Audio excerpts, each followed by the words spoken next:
At Rochester, the story of the Short-Mayo composite plane continued.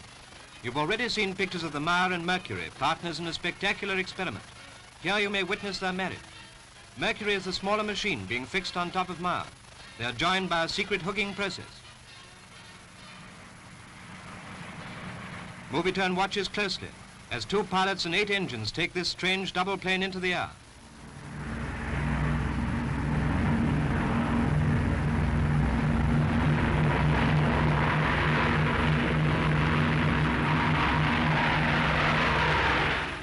Future interest now lies in the theory of their separation or divorce in the sky. At a given height and speed, the lower pilot will release a lever. Then the upper pilot will release his, but the planes still remain linked until aerodynamic force automatically separates them, and the Mercury will then proceed on her Atlantic voyage.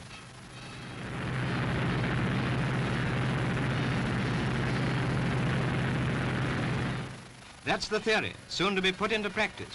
So good luck to the experiment another day.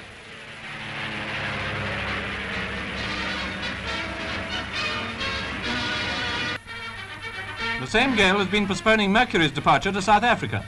From the Firth of Tay, where the composite plane has been lying, it is hoped to launch the small seaplane on a record flight to Cape Town, approximately 6,400 miles away. The record would be for the longest distance in a straight line.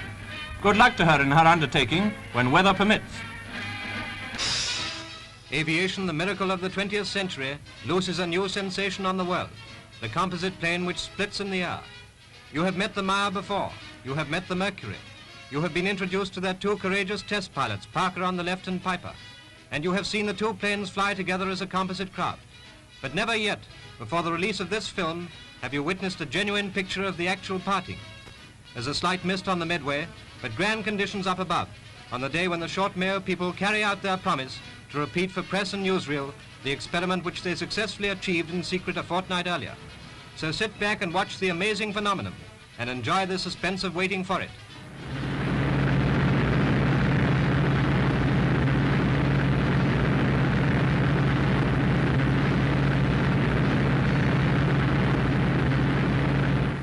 All over in a few seconds, fewer in fact than it took to see it, for that was slow motion taken by Jack Cotter. Aerodynamics separate the planes after the levers have been released, and the lower machine Maia dips and sweeps downward to the river. But what happens to Mercury? We'll join the 2 craft together again and watch the parting, with big lenses from the ground.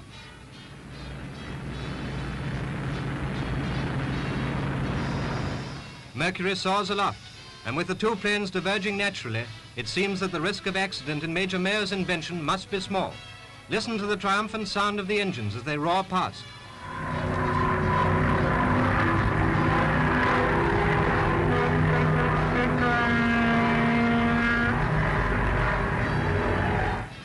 The separation is achieved by 2 levers. The pilot of the lower machine sits at his wheel. Then, after a telephone conversation with his partner, he pulls down his release lever. But still the machines are locked. Not until the pilot of the upper machine moves his lever are they ready to be disengaged. And even then they fly on together until aerodynamics separate them. Watch the performance again from a distant view, such as the human eye at Rochester might have seen. When the levers have been released, a very light is fired as a signal to the cameras, and then the wind and gravity do the rest.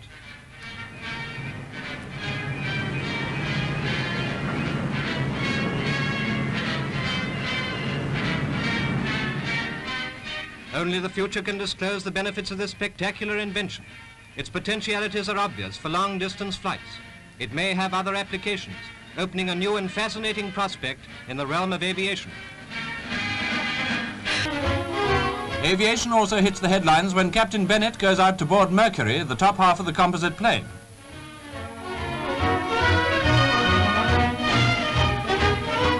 Together, Mercury and Maia take off from Dundee.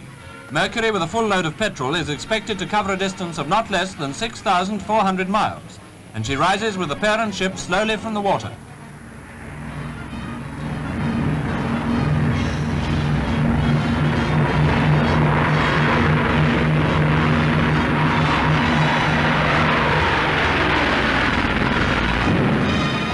The split proves as successful as all their previous partings, and for Mercury, the next stop should have been Cape Town. Headwinds over Africa, however, and shortage of fuel robbed her of the longest ever flight record by some 400 miles, but she wins the seaplane long distance record from Germany.